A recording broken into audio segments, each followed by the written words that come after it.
Hello everyone, welcome to Trending Exam Way to Success. Myself Komal. As you know, हम आपके साथ लाए हैं समसामयिक घटना चक्र की सीरीज और इस सीरीज में हम पॉलिटी को chapter wise previous year questions के थ्रू कवर करेंगे। आपको पता है कि अभी तक इस सीरीज में हमने पॉलिटी के 28 चैप्टर कंप्लीट कर लिए हैं और आज हम एक नए चैप्टर की शुरुआत करेंगे जिसमें हम आपात उपबंधों के बारे में पढ़ेंगे। दोस्तों, आप सभी को पता है कि इस सीरीज़ में हम 25 से 30 साल के जितने भी प्रीवियस ईयर पेपर्स हैं उन सभी को सॉल्व करेंगे। प्रीवियस ईयर क्वेश्चंस की जो ये सीरीज़ हमने स्टार्ट की है इसमें हम 20 से 25 साल तक पिछले 20 से 25 साल में जितने भी क्वेश्चंस पॉलिटी के पूछे गए हैं उन सभी के बारे में हम यहाँ पर स्टडी करेंगे और इससे आपको एग्ज़ाम्स में ये भी इससे आपको ये पता चलेगा कि जो क्वेश्चंस है उनका ट्रेंड कैसा है, कैसे किस टाइप के क्वेश्चन एग्ज़ाम में पूछे जाते हैं और इससे आपकी जो प्रैक्टिस है वो और भी ज़्यादा मजबूत होगी। इसलिए आपको प्रीवियस ईयर क्वेश्चंस को ज़रूर सॉल्व करना चाहिए। इसीलिए हम आपके लिए घटना चक्र के माध्यम से प्रीवियस ईयर क्वेश्चंस की ये सीरीज़ लेकर आए हैं। तो चलिए दोस्तों, स्टार्ट करते हैं आज का हमारा वीडियो जिसमें हम इमरजेंसी प्रोविजंस के बारे में पढ़ेंगे। यहाँ पर इस चैप्टर में हम आपात उपबंधों के बारे में पढ़ेंगे। आपको पता है कि भारत का जो संविधान है उसके अंदर संघीय व्यवस्था अपनाई गई है, यानी कि जो सेंटर और स्टेट होते हैं उनके अंदर जो पावर होती है उनका डिस्ट्रीब्यूशन किया गया है। लेकिन आप सभी को पता है कि जो ये संघीय ढांचा है ये सिर्फ और सिर्फ देखने में संघीय है, लेकिन जो इसकी पावर होती है वह सेंटर की तरफ ज़्यादा टिल्ट होती है, सेंटर की तरफ ज़्यादा झुकी हुई होती है, जिसका एक एग्जाम्पल आप इमरजेंसी प्रोविजंस देख सकते हैं। भारत के संविधान के भाग 18 में इमरजेंसी प्रोविज़न दिए गए हैं। जब भी कोई भी असामान्य स्थिति आ जाती है तो उससे निपटने के लिए केंद्र सरकार के द्वारा, सेंट्रल गवर्नमेंट के द्वारा कुछ इमरजेंसी लगाई जाती हैं जो कि 3 टाइप की होती हैं। जो फर्स्ट टाइप की इमरजेंसी होती है जो कि आर्टिकल 352 का यूज़ करके लगाई जाती है, वो तब लगाई जाती है जब देश के अंदर या फिर देश के बाहर से कोई आक्रमण होना होता है। तो ऐसी कंडीशन से निपटने के लिए आर्टिकल 352 का यूज़ करके राष्ट्रपति के द्वारा इमरजेंसी लगाई जाती है। सेकंड नंबर पर आती है आपकी, जब राज्यों के अंदर जो संवैधानिक तंत्र होता है जब वो विफल हो जाता है, फेल हो जाता है, राज्यों के अंदर जो सरकार होती है जब वह अपना कार्य सही से नहीं कर पाती है, प्रशासनिक तंत्र फेल हो जाता है, तो आर्टिकल 358 का यूज़ करके वहाँ पर राष्ट्रपति शासन लगाया जाता है जिसे इमरजेंसी कहते हैं। और थर्ड नंबर पर आती है जब देश के अंदर बहुत ही आपात की जो वित्तीय स्थिति होती है वो बहुत ही ज़्यादा गंभीर हो जाती है, पैसों की बहुत ही ज़्यादा कमी हो जाती है जिसे आप वित्तीय आपात कहते हैं। इससे निपटने के लिए आर्टिकल 360 का यूज़ करके राष्ट्रपति के द्वारा इमरजेंसी लगाई जाती है। तो चलिए दोस्तों, स्टार्ट करते हैं आज का हमारा वीडियो जिसमें फर्स्ट क्वेश्चन में आपसे पूछा गया है कि भारतीय संविधान के अंतर्गत कितने प्रकार के आपातकाल की सोच है।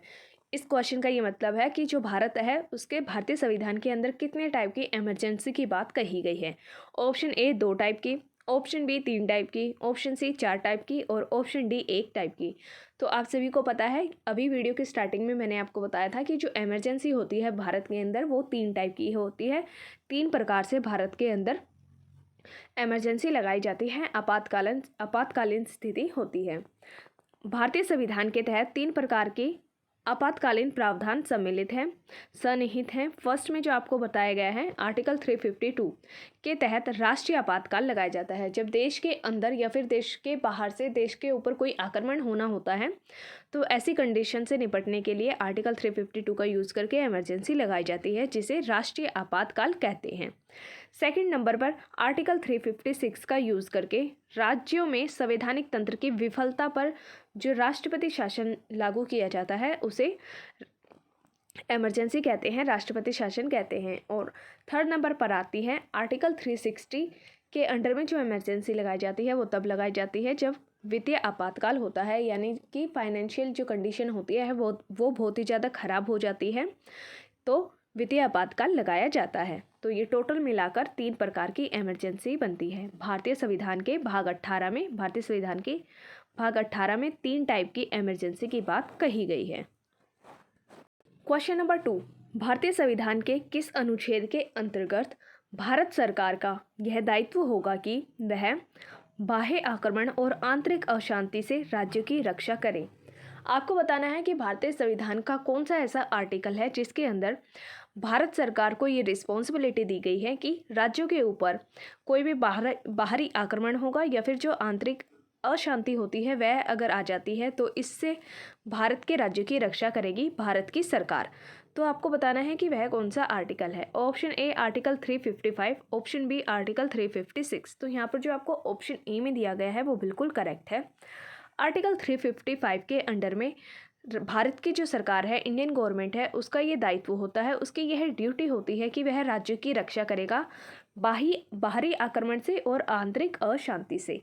भारत जो है, भारत देश को भारतीय संविधान में राज्यों का संघ कहा गया है। इसलिए भारत के राज्यों पर अगर कोई भी परेशानी आती है, कोई भी आपदा आती है, तो उसके लिए भारत सरकार का ये दायित्व होता है कि वह उनकी बाह्य आक्रमण और आंतरिक अशांति से उनकी रक्षा करे। तो यहाँ पर आपका ऑप्शन ए बिल्कुल करेक्ट है। आर्टिकल 355 के अंडर में ये प्रोविज़न दिया गया है।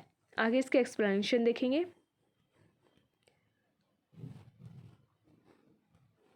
आर्टिकल 352 के अंदर आपको जो प्रोविज़न दिया गया है उसमें बताया है कि यदि राष्ट्रपति को इस बात का समाधान हो जाए कि गंभीर आपातकाल की स्थिति विद्यमान है या होने के निकट है, जिसमें युद्ध, बाह्य आक्रमण, सशस्त्र विद्रोह के कारण भारत या उसके किसी भाग में संकट पैदा हो सकता है, तो राष्ट्रपति आपात की उद्घोषणा कर सकते हैं। यहाँ पर आपको आर्टिकल 352 के बारे में बताया गया है कि अगर राष्ट्रपति को ऐसा लगता है कि भारत के पूरे देश पर या फिर भारत के किसी भाग पर बाहरी आक्रमण होने वाला है या फिर कोई सशस्त्र विद्रोह होने वाला है, ऐसी बात का अगर राष्ट्रपति को आभास हो जाता है तो वह जो राष्ट्रीय आपात होती है उसकी घोषणा कर देते हैं, राष्ट्रीय आपातकाल की घोषणा कर देते हैं। मूल संविधान के आर्टिकल 352 के आंतरिक अशांति के स्थान पर 44वें संशोधन अधिनियम 1978 से सशस्त्र विद्रोह प्रतिस्थापित किया था। यहाँ पर आपको बताया गया है कि जो भारत का मूल संविधान था उसके अंदर आंतरिक अशांति शब्द का इस्तेमाल किया गया था, लेकिन फिर 1978 में एक संशोधन होता है, 44वां संशोधन, जिसके अंदर जो आपका आंतरिक अशांति शब्द था इसके स्थान पर सशस्त्र विद्रोह का इस्तेमाल किया जाने लगा। तो जो पहले मूल संविधान में था वह आंतरिक अशांति था, लेकिन 44वें संशोधन के बाद से यह शब्द सशस्त्र विद्रोह के साथ बदल दिया गया है। आगे आपको आर्टिकल 355 में बताया गया है। आर्टिकल 355 संघ का यानी कि जो केंद्र सरकार होती है उसका यह कर्तव्य होता है कि वह बाह्य आक्रमण और आंतरिक अशांति से हर एक राज्य की रक्षा करेगा और प्रत्येक राज्य की सरकार का संविधान के उपबंधों के आधार पर चलाया जाना सुनिश्चित करेगा।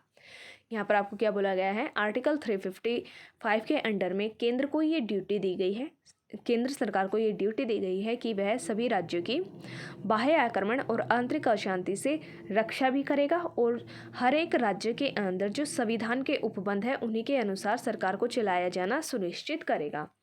आर्टिकल 356 में आपको बताया है कि यदि राष्ट्रपति का किसी राज्य के राज्यपाल से प्रतिवेदन मिलने पर या अन्यथा यह समाधान हो जाता है कि ऐसी स्थिति उत्पन्न हो गई है जिससे उस राज्य का शासन इस संविधान के उपबंधों के अनुसार नहीं चल रहा है, तो राष्ट्रपति अनुच्छेद आर्टिकल 356 का इस्तेमाल करके उस राज्य पर राष्ट्रपति शासन लगा सकते हैं।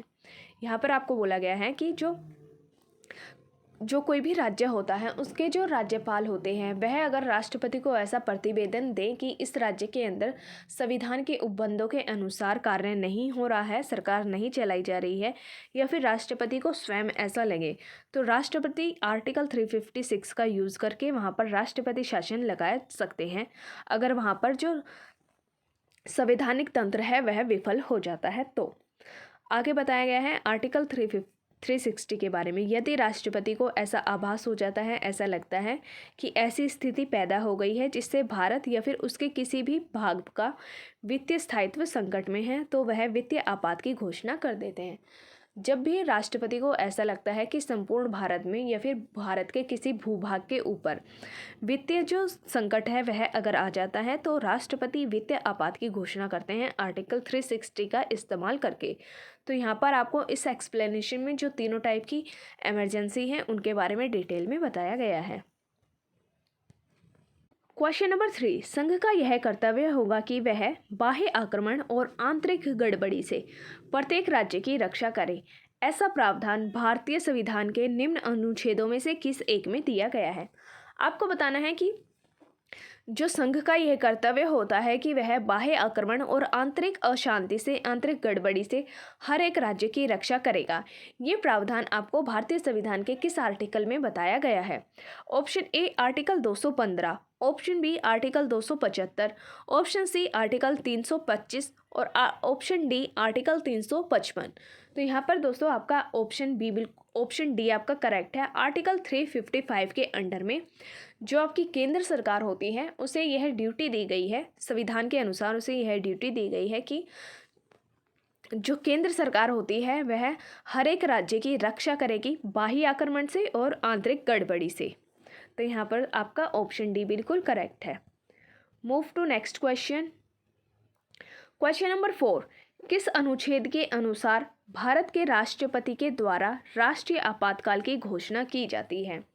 यहाँ पर आपको बताना है कि जो राष्ट्रीय आपातकाल होता है उसकी घोषणा किस आर्टिकल का इस्तेमाल करके की जाती है? Option A article 352, option B article 370, option C article 371, option D article 395। तो यहाँ पर आपका ऑप्शन ए बिल्कुल करेक्ट है। आर्टिकल 352 का यूज़ करके राष्ट्रीय आपातकाल की घोषणा की जाती है। Option A is correct.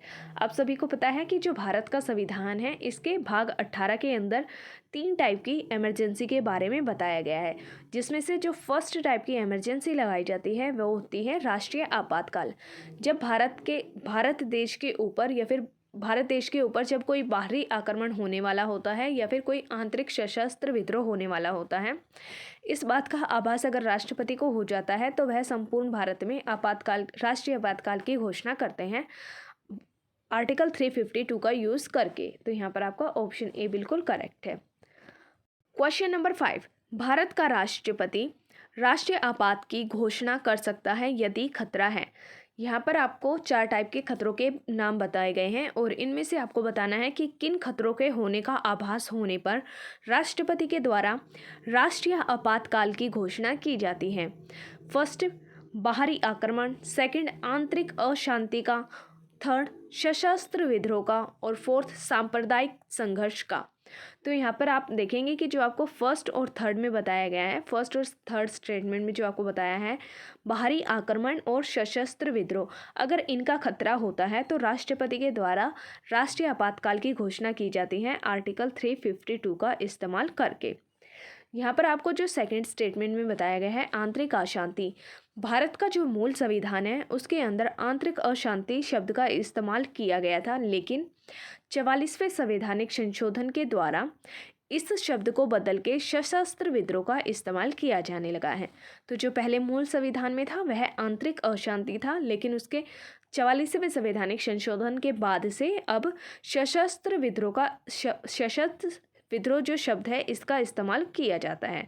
तो यहाँ पर आपका जो फर्स्ट और थर्ड स्टेटमेंट दी गई है वो बिल्कुल करेक्ट है, लेकिन यहाँ पर जो आपको फोर्थ में बोला गया है सांप्रदायिक संघर्ष का, इसके लिए कोई भी राष्ट्रीय सांप्रदायिक संघर्ष होने पर इमरजेंसी नहीं लगाई जाती है। तो यहाँ पर आपको फर्स्ट और थर्ड स्टेटमेंट में जो दिया गया है वो बिल्कुल करेक्ट है। बाहरी आक्रमण और सशस्त्र विद्रोह का आभास होने पर राष्ट्रपति के द्वारा आर्टिकल 352 का यूज़ करके राष्ट्रीय आपातकाल लगाया जाता है। तो यहाँ पर आपका ऑप्शन डी बिल्कुल करेक्ट है। फर्स्ट और थर्ड स्टेटमेंट आपकी बिल्कुल सही है, ऑप्शन डी इज़ करेक्ट। आगे क्वेश्चन नंबर 6 देखेंगे। भारत में राष्ट्रीय आपातकाल की घोषणा करने का आधार निम्नलिखित में से कौन नहीं है? यहाँ पर आपको बताना है कि जो राष्ट्रीय आपातकाल की घोषणा की जाती है उनमें से इनमें कौन सा आधार नहीं है? ऑप्शन ए युद्ध, ऑप्शन बी बाह्य आक्रमण, ऑप्शन सी आंतरिक शांति को खतरा और ऑप्शन डी सशस्त्र विद्रोह। तो दोस्तों यहाँ पर आपका ऑप्शन सी बिल्कुल करेक्ट है, क्योंकि अब ये जो आंतरिक अशांति शब्द है इसे हटा दिया गया है। अब भारतीय संविधान के अंदर सशस्त्र विद्रोह का इस्तेमाल किया जाता है। तो जो भारत के अंदर राष्ट्रीय आपातकाल की घोषणा की जाती है वह युद्ध, बाह्य आक्रमण और सशस्त्र विद्रोह के आधार पर की जाती है। आंतरिक शांति के खतरे को अब भारतीय संविधान से हटा दिया गया है। तो यहाँ पर आपका ऑप्शन सी बिल्कुल करेक्ट है, यह अब राष्ट्रीय आपातकाल की घोषणा का आधार नहीं है। आगे बढ़ते हैं, क्वेश्चन नंबर 7 देखेंगे। राष्ट्रपति राष्ट्रीय आपात की घोषणा कर सकते हैं। आपको बताना है कि जो राष्ट्रपति है वह राष्ट्रीय आपातकाल की घोषणा कब कर सकते हैं। ऑप्शन ए हथियारबंद विद्रोह के आधार पर, ऑप्शन बी बाह्य आक्रमण के आधार पर, ऑप्शन सी युद्ध के आधार पर और ऑप्शन डी ऊपर वर्णित सभी कारणों के आधार पर। तो यहाँ पर आपका ऑप्शन डी बिल्कुल करेक्ट है। राष्ट्रपति जो हैं वह राष्ट्रीय आपातकाल की घोषणा कर सकते हैं अगर हथियारबंद विद्रोह हो जाता है, कोई बाहरी आक्रमण होता है या फिर कोई युद्ध होता है। तो इन कंडीशंस के ऊपर राष्ट्रपति के द्वारा राष्ट्रीय आपातकाल नेशनल इमरजेंसी लगाई जाती है आर्टिकल 352 का यूज़ करके। क्वेश्चन नंबर 8, निम्नलिखित में से किन परिस्थितियों में राष्ट्रपति आपातकाल घोषित करते हैं, आपातकाल की घोषणा करते हैं। फर्स्ट, बाह्य आक्रमण, सेकंड, आंतरिक अशांति, थर्ड, राज्यों में संवैधानिक तंत्र की विफलता, फोर्थ, आर्थिक संकट। यहाँ पर आपको कुछ ये कंडीशंस दी गई हैं और आपको बताना है कि किन किन कंडीशन में राष्ट्रपति के द्वारा आपातकाल की घोषणा की जाती है। आपको बताना है कि इनमें से कौन सा करेक्ट है। तो यहाँ पर आपका ऑप्शन बी सही है, फर्स्ट, थर्ड और फोर्थ आपका बिल्कुल करेक्ट है। जो आपको सेकंड नंबर पर बताया गया है आंतरिक अशांति, इसे 44वें संवैधानिक संशोधन के द्वारा हटा दिया गया है, इसके स्थान पर सशस्त्र विद्रोह का इस्तेमाल किया गया है। तो ये आंतरिक जो अशांति है इसके आधार पर नेशनल इमरजेंसी नहीं लगाई जाती है। जो आपको फर्स्ट स्टेटमेंट बताया है बाह्य आक्रमण, इसके आधार पर नेशनल इमरजेंसी लगाई जाती है और राज्यों में जब संवैधानिक तंत्र की विफलता हो जाती है तो वहाँ पर प्रेसिडेंट रूल होता है, राष्ट्रपति शासन लगाया जाता है। और जो आपको फोर्थ नंबर पर बताई गई है आर्थिक संकट, जब भारत के किसी भी भूभाग पर या फिर संपूर्ण भारत में आर्थिक संकट आ जाता है तो फाइनेंशियल इमरजेंसी लगाई जाती है। तो यहाँ पर आपको तीनों टाइप की इमरजेंसी का पता लग गया है कि किन किन आधारों पर कौन कौन सी इमरजेंसी लगाई जाती है। ऑप्शन बी आपका बिल्कुल करेक्ट है। क्वेश्चन नंबर 9, भारतीय संविधान के आर्टिकल 352 के अनुसार राष्ट्रीय आपात की घोषणा निम्नलिखित में से किन परिस्थितियों में की जाती है। आपको बताना है कि जो भारतीय संविधान के अंदर आर्टिकल 352 दिया गया है इसके आधार पर जो राष्ट्रीय आपातकाल लगाया जाता है वह किन किन परिस्थितियों में लगाया जाता है, कौन सी कंडीशन में लगाया जाता है। ऑप्शन ए संवैधानिक मशीनरी की विफलता, तो यहाँ पर जो आपको ऑप्शन ए में दिया गया है वो इनकरेक्ट है। जब राज्यों के अंदर जब संवैधानिक जो मशीनरी होती है, तंत्र होता है, वह अगर विफल हो जाता है तो वहाँ पर प्रेसिडेंट रूल लगाया जाता है, राष्ट्रपति शासन लगाया जाता है, नेशनल इमरजेंसी वहाँ पर नहीं लगती है। ऑप्शन बी आक्रमण और ऑप्शन सी में आपको दिया गया है आंतरिक अशांति। इस शब्द को अब 44वें संवैधानिक संशोधन के द्वारा हटा दिया गया है, 44th जो कॉन्स्टिट्यूशन अमेंडमेंट है उसके द्वारा इसे हटा दिया गया है। और ऑप्शन डी में आपको दिया गया है युद्ध, बाह्य आक्रमण और सशस्त्र विद्रोह। तो यहाँ पर आपका ऑप्शन डी बिल्कुल करेक्ट है। जो नेशनल इमरजेंसी है, राष्ट्रीय आपातकाल है, वह बाह्य आक्रमण और युद्ध और सशस्त्र विद्रोह इन सभी के आधार पर नेशनल इमरजेंसी लगाई जाती है आर्टिकल 352 का इस्तेमाल करके। और जो आपका ये आंतरिक अशांति शब्द है इसे 44वें संवैधानिक संशोधन के द्वारा बदल दिया गया है सशस्त्र विद्रोह शब्द के साथ। क्वेश्चन नंबर 10, भारतीय संविधान के आर्टिकल 352 के अंतर्गत आपातकाल की घोषणा तभी की जा सकती है जब भारत के किसी भाग की सुरक्षा को निम्नलिखित खतरा हो। आपको बताना है कि इनमें से किन खतरों के आधार पर राष्ट्रपति के द्वारा आर्टिकल 352 का इस्तेमाल करके नेशनल इमरजेंसी लगाई जाती है। फर्स्ट, युद्ध के कारण, सेकंड, विदेशी आक्रमण के कारण, थर्ड, सशस्त्र विद्रोह के कारण और फोर्थ, आंतरिक उपद्रव के कारण। आपको बताना है कि इनमें से कौन सा करेक्ट है। तो यहाँ पर आपका जो फर्स्ट, सेकंड और थर्ड स्टेटमेंट दी गई है वो बिल्कुल करेक्ट है। युद्ध के कारण, विदेशी आक्रमण या फिर बाह्य आक्रमण कह सकते हैं आप, इनके आधार पर और सशस्त्र विद्रोह के आधार पर, इन तीनों के आधार पर राष्ट्रपति के द्वारा नेशनल इमरजेंसी लगाई जाती है आर्टिकल 352 का इस्तेमाल करके। और आंतरिक उपद्रव इसमें शामिल नहीं है, इसे हटा दिया गया है 44th कॉन्स्टिट्यूशन अमेंडमेंट के द्वारा। तो यहाँ पर आपका ऑप्शन सी बिल्कुल करेक्ट है। फर्स्ट, सेकंड और थर्ड, इन तीनों कारणों के द्वारा राष्ट्रपति के द्वारा आर्टिकल 352 का यूज़ करके नेशनल इमरजेंसी लगाई जाती है। क्वेश्चन नंबर 11, आर्टिकल 352 के अनुसार राष्ट्रीय आपातकाल के विषय में क्या सही है। यहाँ पर आपको कुछ स्टेटमेंट दी गई हैं और आपको बताना है कि आर्टिकल 352 के अंडर में जो नेशनल इमरजेंसी लगाई जाती है राष्ट्रपति के द्वारा, उसके बारे में इनमें से कौन सा पॉइंट करेक्ट है। फर्स्ट, यह राष्ट्रपति के द्वारा उद्घोषित की जाती है, तो यहाँ पर आपकी फर्स्ट स्टेटमेंट बिल्कुल करेक्ट है। नेशनल इमरजेंसी राष्ट्रपति के द्वारा ही घोषित की जाती है। सेकंड, 2 महीने के भीतर इस पर संसद की स्वीकृति मिलना आवश्यक होता है। यहाँ पर आपको ये जो सेकंड स्टेटमेंट दी गई है वो इनकरेक्ट है, क्योंकि जो 2 महीने के भीतर दिया गया है वो 2 महीने के भीतर संसद की स्वीकृति नहीं मिलनी चाहिए, बल्कि 1 महीने के अंदर मिलनी चाहिए। थर्ड में बोला है कि 1 महीने के भीतर इस पर संसद की स्वीकृति मिलनी चाहिए, तो यहाँ पर आपकी थर्ड स्टेटमेंट बिल्कुल करेक्ट है।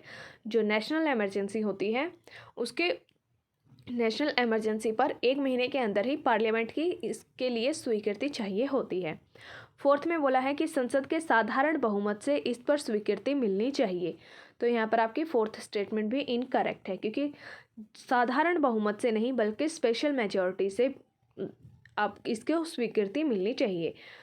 फिफ्थ में आपको बोला है संसद के 2/3 बहुमत से इस पर स्वीकृति मिलनी चाहिए, तो यहाँ पर आपका फिफ्थ स्टेटमेंट बिल्कुल करेक्ट है। जो नेशनल इमरजेंसी होती है उस पर पार्लियामेंट के द्वारा 2/3 यानी कि स्पेशल मेजॉरिटी से उसको स्वीकार किया जाना चाहिए। सिक्स्थ में आपको बोला है संसद के साधारण बहुमत से इसे वापस लिया जा सकता है, तो ये बिल्कुल करेक्ट है। जो नेशनल इमरजेंसी होती है इसे लागू करने के लिए पार्लियामेंट की 2/3 स्पेशल मेजॉरिटी चाहिए होती है, लेकिन इसे वापस लेने के लिए जो साधारण बहुमत होता है उसके द्वारा भी इसे वापस लिया जा सकता है, तो यहाँ पर आपकी फिफ्थ स्टेटमेंट भी सही है और सिक्स्थ भी सही है। सेवन्थ में बोला है संसद के 2/3 बहुमत से इसे वापस लिया जाना चाहिए, ये इनकरेक्ट है। एट्थ में बताया है इस पर संसद के संयुक्त अधिवेशन यानी कि जो जॉइंट सेशन होता है उसकी स्वीकृति ली जा सकती है, तो यहाँ पर आपको एट्थ स्टेटमेंट भी इनकरेक्ट दी गई है। इन सभी स्टेटमेंट में जो आपको आर्टिकल 352 के अनुसार राष्ट्रपति आपातकाल जो लगाया जाता है उसके बारे में आपकी first statement, third statement, fifth और सिक्स्थ ये 4 स्टेटमेंट आपकी करेक्ट हैं, बाकी 4 आपकी इनकरेक्ट हैं। तो यहाँ पर इसका ये देखते हैं सॉल्यूशन। यहाँ पर आपका ऑप्शन सी करेक्ट है। फर्स्ट, थर्ड, फिफ्थ और सिक्स्थ आपकी स्टेटमेंट बिल्कुल करेक्ट है और बाकी सभी इनकरेक्ट है, तो ऑप्शन सी आपका बिल्कुल सही है। आगे इसके एक्सप्लेनेशन देखते हैं। आर्टिकल 352 के अनुसार युद्ध या बाह्य आक्रमण या फिर सशस्त्र विद्रोह के आधार पर तथा मंत्रिमंडल की सिफारिश पर राष्ट्रपति आपातकाल की उद्घोषणा करते हैं। आपातकाल की उद्घोषणा 1 महीने के भीतर आपातकाल की उद्घोषणा के 1 महीने के भीतर इस पर संसद की स्वीकृति मिलना चाहिए होती है। आपात की उद्घोषणा को या उसे जारी रखने का अनुमोदन करने वाले संकल्पों को संसद के प्रत्येक सदन के द्वारा उस सदन की कुल सदस्य संख्या के बहुमत तथा उस सदन के उपस्थित और मत देने वाले सदस्यों के कम से कम 2/3 2/3 मेजॉरिटी से पारित करना होता है। आपातकाल की उद्घोषणा को संसद के द्वारा साधारण बहुमत के द्वारा भी वापस लिया जा सकता है। क्वेश्चन नंबर 12, संसद के द्वारा संकट काल की घोषणा यानी कि इमरजेंसी की घोषणा का अनुमोदन कितनी अवधि के अंतराल में होना चाहिए। ऑप्शन ए 14 दिन, ऑप्शन बी 1 महीने, ऑप्शन सी 3 महीने और ऑप्शन डी 6 महीने। तो यहाँ पर आपका ऑप्शन बी बिल्कुल करेक्ट है। राष्ट्रपति के द्वारा जो आर्टिकल 352 का इस्तेमाल करके नेशनल इमरजेंसी लगाई जाती है उसका अनुमोदन 1 महीने के अंतराल में होना चाहिए। पार्लियामेंट के द्वारा 1 महीने के अंदर इस पर अपनी स्वीकृति देनी चाहिए 2/3 मेजॉरिटी के साथ। तो यहाँ पर आपका ऑप्शन बी बिल्कुल करेक्ट है। क्वेश्चन नंबर 13, आपातकाल की घोषणा को स्वीकृति हेतु संसद के समक्ष रखा जाना आवश्यक है। यहाँ पर आपको बताना है कि राष्ट्रपति के द्वारा आर्टिकल 352 का इस्तेमाल करके जब नेशनल इमरजेंसी लगाई जाती है तो उसे कितने टाइम के अंदर संसद की परमिशन लेनी होती है, संसद के सामने रखा जाना होता है। ऑप्शन ए 1 महीने के अंदर, ऑप्शन बी 2 महीने के अंदर, ऑप्शन सी 6 महीने के अंदर और ऑप्शन डी 1 वर्ष के अंदर। तो यहाँ पर आपका ऑप्शन ए बिल्कुल करेक्ट है। 1 महीने के अंदर इसे पार्लियामेंट के द्वारा स्वीकृति मिल जानी चाहिए 2/3 मेजॉरिटी के साथ में। क्वेश्चन नंबर 14, संघ और राज्यों के बीच करों के विभाजन संबंधी प्रावधानों को कब निलंबित किया जा सकता है, और ये निलंबित किया भी जा सकता है या फिर नहीं किया जा सकता। आपको बताना है कि कौन सी ऐसी कंडीशन है जो सेंटर और स्टेट के बीच में जो करों का डिस्ट्रीब्यूशन होता है उसे निलंबित किया जा सकता है। ऑप्शन ए, वित्तीय आपात के समय निलंबित किया जा सकता है। ऑप्शन बी, राष्ट्रीय आपात के समय निलंबित किया जा सकता है। ऑप्शन सी, किसी भी परिस्थिति में निलंबित नहीं किया जा सकता। और ऑप्शन डी, मात्र राज्यों की विधायिकाओं के बहुमत की सहमति से ही निलंबित किया जा सकता है। ऑप्शन डी में आपको बोला है कि जो राज्यों की विधायिकाएं होती हैं उनकी बहुमत के आधार पर ही, बहुमत की सहमति से ही निलंबित किया जा सकता है। तो यहाँ पर आपका ऑप्शन बी बिल्कुल करेक्ट है। जब नेशनल इमरजेंसी लगाई जाती है तो उस टाइम जो सेंटर और स्टेट के बीच में टैक्सेस का जो डिस्ट्रीब्यूशन होता है उसे रोका जा सकता है, उसका निलंबन किया जा सकता है। तो यहाँ पर आपका ऑप्शन भी बिल्कुल करेक्ट है। आर्टिकल 352 का इस्तेमाल करके जब नेशनल इमरजेंसी लगाई जाती है तो उस समय संघ और राज्यों के बीच जो करों का विभाजन होता है उसे निलंबित किया जा सकता है। Option B is correct. आगे इसके एक्सप्लेनेशन देखते हैं। संघ और राज्यों के बीच करों के विभाजन, राजस्वों के वितरण संबंधी आर्टिकल 368 से आर्टिकल 279 तक प्रावधानों को राष्ट्रीय आपात आर्टिकल 352 के तहत आपात की उद्घोषणा की स्थिति में संविधान के आर्टिकल 354 क्लोज 1 के तहत राष्ट्रपति के आदेश के द्वारा निलंबित या उस आदेश में वे निर्दिष्ट उपांतरणों के अधीन प्रभावी किया जा सकता है। यहाँ पर आपको पूरी एक्सप्लेनेशन में ये बताया गया है कि जो आर्टिकल 368 से आर्टिकल 279 के अंदर में संघ और राज्यों के बीच जो टैक्सेस का डिवीज़न होता है, टैक्सेस का जो डिस्ट्रीब्यूशन होता है उसको रोका जा सकता है तब जब आर्टिकल 352 का इस्तेमाल करके इमरजेंसी लगाई जाती है। और ये आपको प्रावधान दिया गया है आर्टिकल 354 के अंदर। आर्टिकल 354 क्लोज 1 के अंदर ये प्रावधान दिया गया है कि जब भी भारत देश के अंदर आर्टिकल 352 का इस्तेमाल करके नेशनल इमरजेंसी लगाई जाएगी तो जो टैक्सेस आर्टिकल 368 और आर्टिकल 279 के अंडर में डिस्ट्रीब्यूट किए जाते हैं सेंटर और स्टेट को, उनका निलंबन किया जा सकता है। क्वेश्चन नंबर 15, निम्न में से किस संविधान के अनुच्छेद के अंतर्गत भारत के राष्ट्रपति मूल अधिकारों के कार्यान्वयन को स्थगित कर सकते हैं? आर्टिकल 20 और 21 के छोड़कर। आपको बताना है कि भारतीय संविधान का कौन सा ऐसा आर्टिकल है जिसके द्वारा जो आपके फंडामेंटल राइट होते हैं उनका कार्यान्वयन स्थगित कर दिया जाता है, रोक दिया जाता है।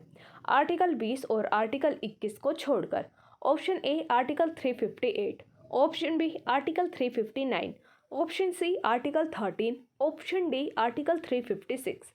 तो यहाँ पर आपका ऑप्शन बी बिल्कुल करेक्ट है। आर्टिकल 359 का इस्तेमाल करके जो आपके फंडामेंटल राइट्स हैं इनके क्रियान्वयन को रोक दिया जाता है जब नेशनल इमरजेंसी लगाई जाती है। इमरजेंसी के जिस दौरान इमरजेंसी लगाई जाती है उस दौरान आर्टिकल 359 में आपको प्रोविज़न दिया गया है कि सभी मूल अधिकारों का जो कार्यान्वयन है उसे स्थगित कर दिया जाएगा। जो दो आपके ऐसे आर्टिकल हैं जिनको स्थगित नहीं किया जा सकता वो हैं आपके आर्टिकल 20 और 21। तो यहाँ पर आपका ऑप्शन भी बिल्कुल करेक्ट है। आगे इसके एक्सप्लेनेशन देखते हैं। 44वें संवैधानिक संशोधन अधिनियम 1978 के बाद अब आर्टिकल 352 के अंतर्गत राष्ट्रीय आपातकाल की घोषणा के प्रवर्तन में रहने की स्थिति में राष्ट्रपति आर्टिकल 359 के तहत आदेश जारी कर आर्टिकल 20 और 21 के अतिरिक्त संविधान के भाग 3 में प्रदत्त सभी फंडामेंटल राइट मूल अधिकारों के कार्यान्वयन को स्थगित कर सकते हैं। युद्ध या बाह्य आक्रमण की स्थिति में आपात घोषित होने पर आर्टिकल 19 भी स्थगित हो जाता है, परंतु ऐसा आर्टिकल 358 के तहत स्वतः होता है। यहाँ पर आपको पूरे एक्सप्लेनेशन में ये बताया गया है कि जो आर्टिकल 352 का यूज़ करके नेशनल इमरजेंसी लगाई जाती है उस दौरान आर्टिकल 359 के अंडर में ये प्रोविज़न दिया गया है कि आर्टिकल 20 और 21 को छोड़कर जितने भी भाग 3 के अंदर फंडामेंटल राइट्स दिए गए हैं उनको सबको स्थगित कर दिया जाएगा। और ये प्रोविज़न आपको 44वें संवैधानिक संशोधन अधिनियम 1978 के द्वारा दिया गया है, इसके बाद दिया गया है। और यहाँ पर आपको बताया गया है कि जो आर्टिकल 19 है ये भी स्थगित हो जाता है, लेकिन इसके लिए आपको एक दूसरे आर्टिकल का यूज़ करना पड़ता है जो है आर्टिकल 358। क्वेश्चन नंबर 16, भारत के राष्ट्रपति को निलंबित करने की शक्ति प्राप्त है। आपको बताना है कि जब राष्ट्रपति के द्वारा भारत के अंदर नेशनल इमरजेंसी लगाई जाती है या फिर इमरजेंसी लगाई जाती है तो कौन से अधिकारों को, कौन से फंडामेंटल राइट को निलंबित करने की शक्ति राष्ट्रपति के पास है। ऑप्शन ए मौलिक अधिकारों को, ऑप्शन बी आर्टिकल 21 के अंदर जो फंडामेंटल राइट हैं उनको, ऑप्शन सी आर्टिकल 21 क्लोज 1 के अंदर जो मौलिक अधिकार हैं, ऑप्शन डी आर्टिकल 19 में जो वर्णित मौलिक अधिकार हैं इनको निलंबित करने की शक्ति राष्ट्रपति को प्राप्त है। तो यहाँ पर दोस्तों अगर आप इन जो ऑप्शंस में दिए गए हैं वो सभी के सभी ऑप्शन आपके बिल्कुल करेक्ट हैं, लेकिन जो आपको ऑप्शन बी में दिया गया है आर्टिकल 21, जब आर्टिकल 352 का यूज़ करके नेशनल इमरजेंसी लगाई जाती है तो आर्टिकल 20 और 21 को छोड़कर जितने भी आपके फंडामेंटल राइट हैं उन सबको निलंबित कर दिया जाता है। तो यहाँ पर आपको जो ऑप्शन ए, बी और सी में दिया गया है वो सभी के सभी आपके करेक्ट हो जाएंगे, लेकिन जो आपका ऑप्शन बी में दिया गया है वो आपका इनकरेक्ट है, क्योंकि आर्टिकल 20 और 21 को छोड़कर सभी फंडामेंटल राइट को निलंबित कर दिया गया है। तो इस क्वेश्चन में जो आंसर है वो एक से ज़्यादा है, इसलिए यहाँ पर आपको आंसर में कुछ भी नहीं बताया गया है। तो आगे इसके एक्सप्लेनेशन देखते हैं एक बार। युद्ध या बाह्य आक्रमण के आधार पर आर्टिकल 352 के तहत इमरजेंसी की घोषणा होने पर आर्टिकल 358 के तहत आर्टिकल 19 में जो फंडामेंटल राइट दिए गए हैं वो अपने आप ही निलंबित हो जाते हैं, जबकि अन्य जो मूल अधिकार हैं आर्टिकल 20 और 21 को छोड़कर 44वें संवैधानिक संशोधन से को निलंबित करने की शक्ति राष्ट्रपति के पास है, आर्टिकल 359 के तहत प्राप्त है। यहाँ पर आपको ये बताया गया है कि जब आर्टिकल 352 के अंडर में नेशनल इमरजेंसी लगाई जाती है तो आपको आर्टिकल 358 में एक प्रोविज़न दिया गया है कि जो आपको आर्टिकल 19 में फंडामेंटल राइट हैं वो अपने आप ही निलंबित हो जाएंगे, उनके लिए राष्ट्रपति को घोषणा करने की आवश्यकता नहीं होती है। लेकिन आपको आर्टिकल 359 में ये प्रोविज़न दिया गया है कि राष्ट्रपति के द्वारा घोषणा की जाती है कि सभी आर्टिकल निलंबित हो जाएंगे, सिर्फ और सिर्फ आर्टिकल 20 और 21 को छोड़कर। आगे इसमें बताया गया है कि जिसके में आर्टिकल 21 क्लोज ए भी शामिल है। आर्टिकल 20 और 21 के अंतर्गत प्राप्त मूल अधिकार किसी भी स्थिति में निलंबित नहीं होते हैं, चाहे कोई भी इमरजेंसी लगाई जाए, जो आपका आर्टिकल 20 और 21 है वो निलंबित नहीं होते हैं।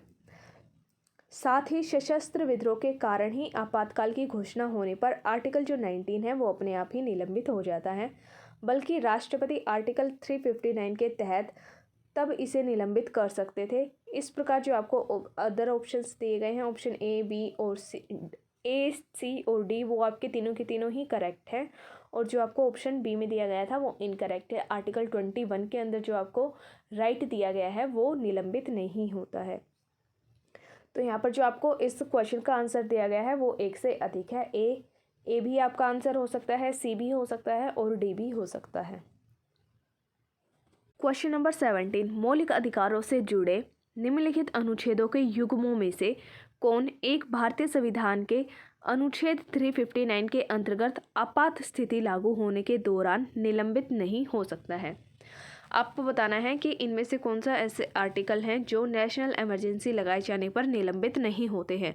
ऑप्शन ए आर्टिकल 20 और 21, option B article 14 and 15, option C article 16 and 17, option D article 24 and 25।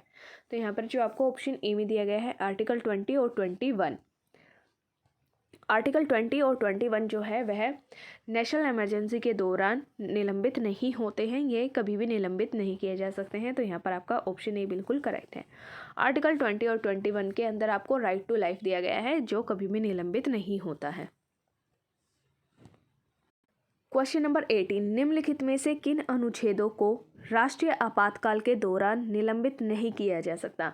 आपको बताना है कि कौन से ऐसे आर्टिकल हैं जो नेशनल इमरजेंसी के दौरान निलंबित नहीं होते हैं। Option A article 14 and 15, option B article 19 and 20, option C article 20 and 21 और ऑप्शन डी आर्टिकल 20 और 21। तो यहाँ पर आपका ऑप्शन डी बिल्कुल करेक्ट है। आर्टिकल 20 और जो 21 है वो कभी भी निलंबित नहीं होते हैं, किसी भी कंडीशन में उन्हें निलंबित नहीं किया जा सकता। तो यहाँ पर आपका ऑप्शन डी बिल्कुल करेक्ट है। आगे क्वेश्चन नंबर 19 देखेंगे। राष्ट्रीय आपातकाल में लोकसभा की अवधि कितनी होती है? जब नेशनल इमरजेंसी लगाई जाती है तो जो लोकसभा की अवधि होती है उसकी कैसी कंडीशन होती है? ऑप्शन ए नहीं बढ़ाई जा सकती, ऑप्शन बी जब तक आपातकाल रहे तब तक के लिए बढ़ाई जा सकती है, ऑप्शन सी केवल 1 वर्ष के लिए बढ़ाई जा सकती है, ऑप्शन डी आपातकाल की समाप्ति तक बढ़ाई जा सकती है लेकिन एक समय में केवल 1 वर्ष के लिए ही बढ़ाई जा सकती है। तो यहाँ पर आपका ऑप्शन जो डी दिया गया है वो बिल्कुल करेक्ट है। जब भी नेशनल इमरजेंसी लगाई जाती है तो जो लोकसभा होती है, लोकसभा का जो टेन्योर होता है वह इमरजेंसी जब तक लगी रहती है, जब तक इमरजेंसी का टाइम ख़त्म नहीं होता तब तक वह बढ़ाई जा सकती है। और जो ये लोकसभा का टेन्योर है इसे एक बार में 1 साल के लिए बढ़ाया जाता है।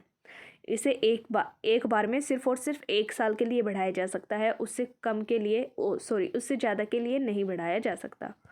आगे इसके एक्सप्लेनेशन देखते हैं।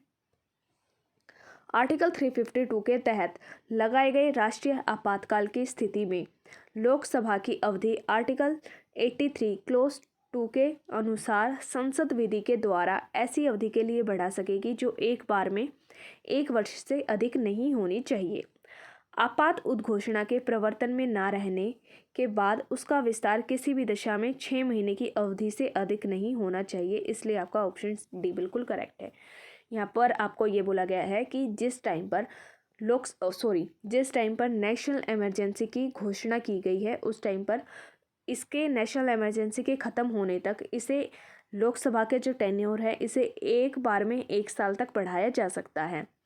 लेकिन जिस टाइम नेशनल इमरजेंसी का टाइम ख़त्म हो जाता है, नेशनल इमरजेंसी का जो घोषणा की गई थी उसे समाप्त कर दिया जाता है, उसके बाद जो लोकसभा है उसे 6 महीने की अवधि तक 6 महीने से ज़्यादा के टाइम तक नहीं बढ़ाया जाना चाहिए। उसके लिए फिर न्यू इलेक्शन होते हैं, लोकसभा के लिए न्यू इलेक्शन होते हैं। Question number 20। आपातकाल में किसी राज्य की विधानसभा की अवधि बढ़ाई जा सकती है। आपको बताना है कि जब नेशनल इमरजेंसी लगाई जाती है तो जो राज्यों की विधानसभा होती है उनका टेन्योर किसके द्वारा बढ़ाया जाता है? ऑप्शन ए राष्ट्रपति के द्वारा, ऑप्शन बी पार्लियामेंट के द्वारा, ऑप्शन सी राज्य के राज्यपाल के द्वारा और ऑप्शन डी राज्य के विधानमंडल के द्वारा। तो यहाँ पर आपका ऑप्शन बी करेक्ट है।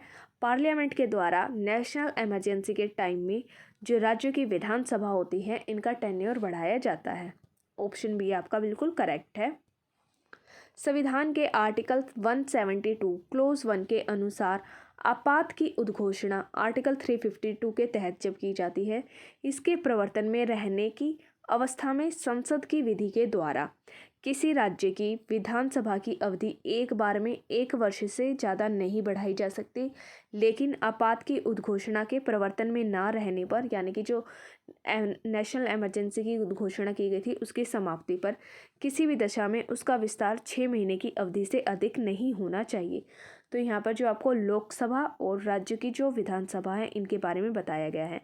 जब भी आर्टिकल 352 का इस्तेमाल करके नेशनल इमरजेंसी लगाई जाती है तो जिस टाइम ये नेशनल इमरजेंसी होती है इस टाइम लोकसभा और राज्य की जो विधानसभा है इनका जो टेन्योर है उसे एक बार में 1 साल के लिए बढ़ा सकते हैं। लेकिन जब नेशनल इमरजेंसी की समाप्ति हो जाती है तो जो लोकसभा होती है और जो आपकी राज्य की विधानसभा होती है उनको 6 महीने से अधिकतर नहीं बढ़ाया जाना चाहिए।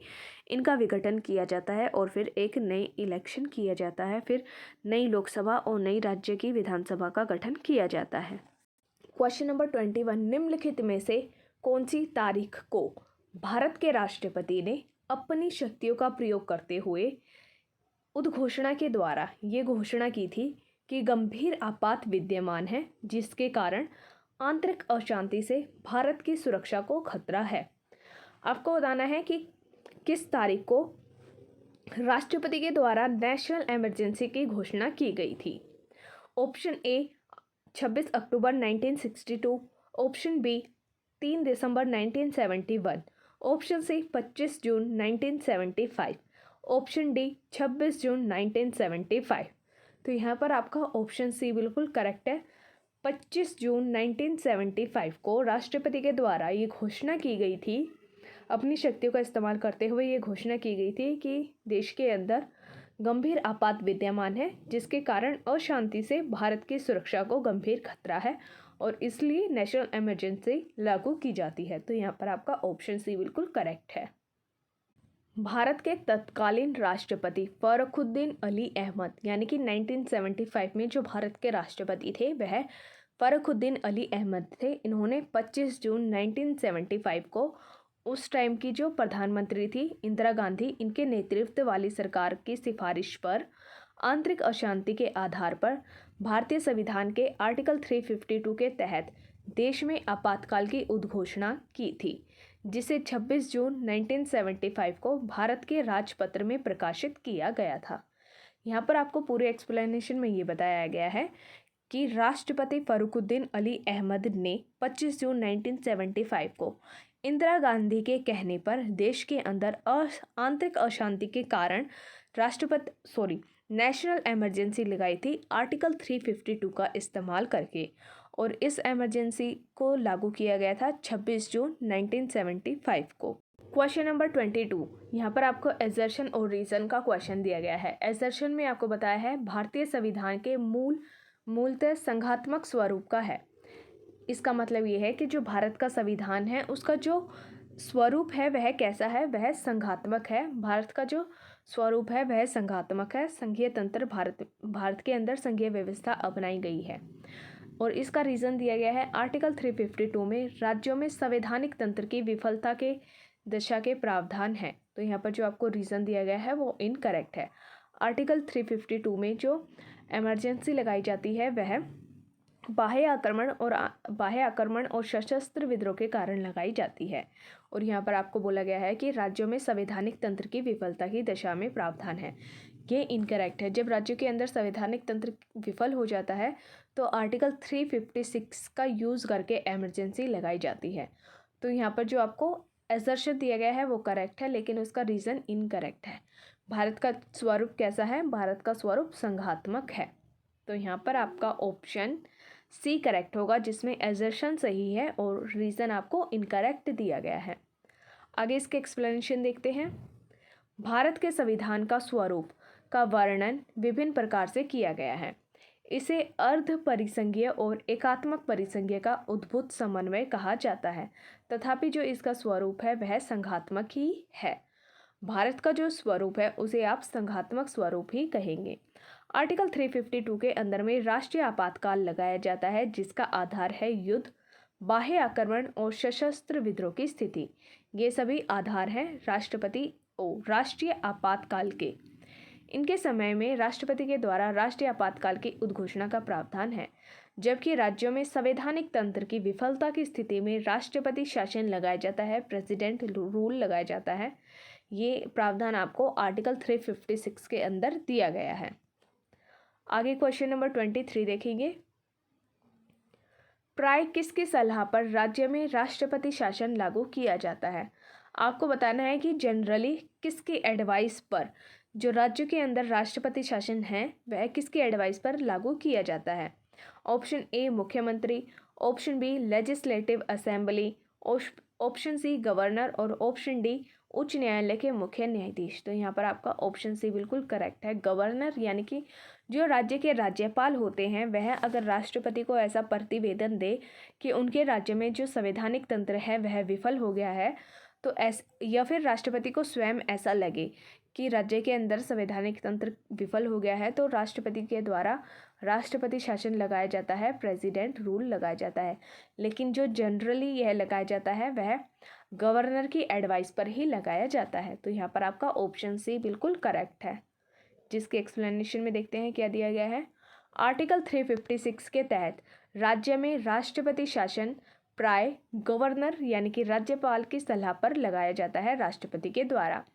इस अनुच्छेद आर्टिकल 356 के अनुसार यदि राष्ट्रपति किसी राज्य के राज्यपाल से प्रतिवेदन मिलने पर या फिर यह समाधान हो जाता है, मतलब स्वयं राष्ट्रपति को स्वयं ऐसा लगता है कि ऐसी स्थिति उत्पन्न हो गई है राज्य के अंदर जिसमें उस राज्य का जो शासन है वह संविधान के उपबंधों के अनुसार नहीं चलाया जा सकता, तो राष्ट्रपति उद्घोषणा के द्वारा उस राज्य की सरकार के सभी या कोई कृत्य या फिर शक्तियाँ अपने हाथ में ले लेते हैं। जो उस राज्य का एडमिनिस्ट्रेशन होता है वह राष्ट्रपति के द्वारा चलाया जाता है।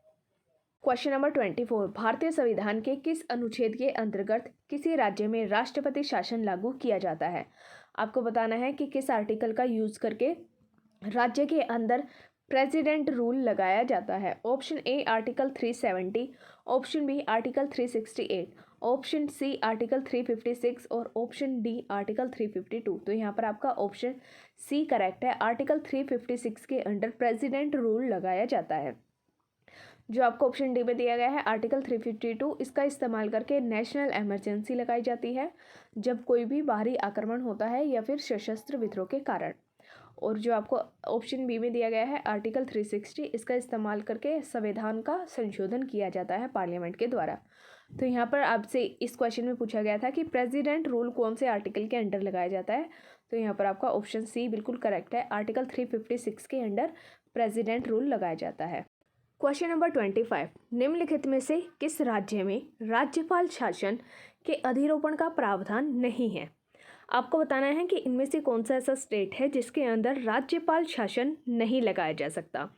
Option A Manipur, option B Mizoram, option C Meghalaya और ऑप्शन डी जम्मू कश्मीर। तो जो आपको यहाँ पर ऑप्शन डी में दिया गया है जम्मू एंड कश्मीर, वहाँ पर जो आपका ये अमेंडमेंट हुआ है 2019 में, इससे पहले यहाँ पर राज्यपाल का शासन लगाया जाता था। जैसे अदर स्टेट के अंदर जब संवैधानिक तंत्र फेल हो जाता है तो राष्ट्रपति शासन लागू किया जाता है, लेकिन आप सभी को पता है कि भारतीय संविधान के आर्टिकल 370 के अंडर जम्मू कश्मीर को स्पेशल दर्जा दिया गया था, जिसके तहत वहाँ पर राष्ट्रपति शासन लागू नहीं किया जाता था, वहाँ पर राज्यपाल का शासन लागू किया जाता था। लेकिन अब इसे भी हटा दिया गया है 2019 के अमेंडमेंट से। तो यहाँ पर जो आपको ऑप्शन ए, बी और सी दिए गए हैं वो तीनों के तीनों ही आपके करेक्ट होंगे। आप किसी भी ऑप्शन को टिक कर सकते हैं। मणिपुर, मिजोरम और मेघालय, इन तीनों स्टेट में से किसी भी स्टेट के अंदर राज्यपाल जो शासन है उसका अधिरोपण नहीं होता है। इसलिए यहाँ पर आपको ऑप्शन में आंसर में आपको कोई भी ऑप्शन नहीं दिया गया है, क्योंकि इस क्वेश्चन का जो आंसर है वो एक से ज़्यादा है। ऑप्शन ए भी हो सकता है, ऑप्शन बी भी और ऑप्शन सी भी। और यहाँ पर जो आपको ऑप्शन डी में दिया गया है जम्मू और कश्मीर, यहाँ पर 2019 से पहले राज्यपाल का शासन लगाया जाता था, लेकिन 2019 के बाद से ये प्रोविज़न समाप्त कर दिया गया है। आगे इसके एक्सप्लेनेशन देखते हैं।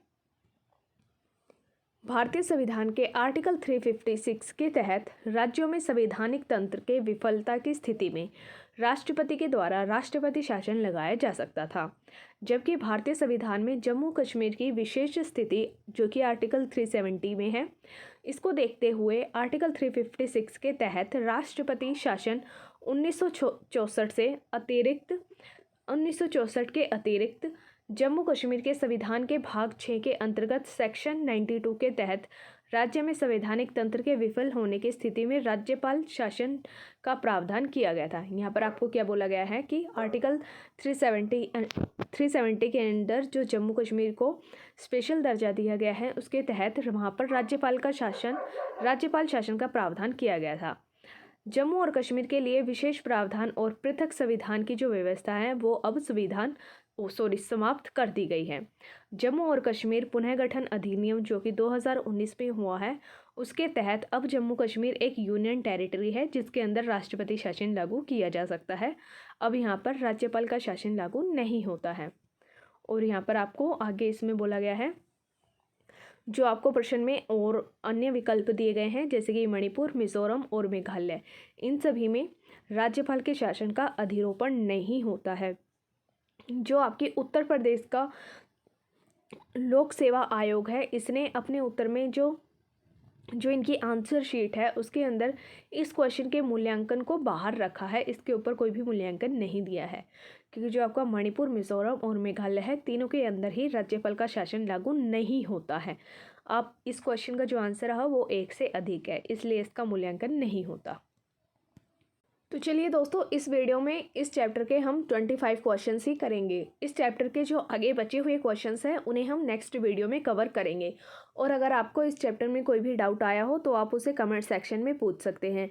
और अगर आपको वीडियो पसंद आया हो, अच्छे से समझ में आया हो, तो प्लीज़ वीडियो को लाइक करें, शेयर करें और चैनल को सब्सक्राइब करें। Thank you.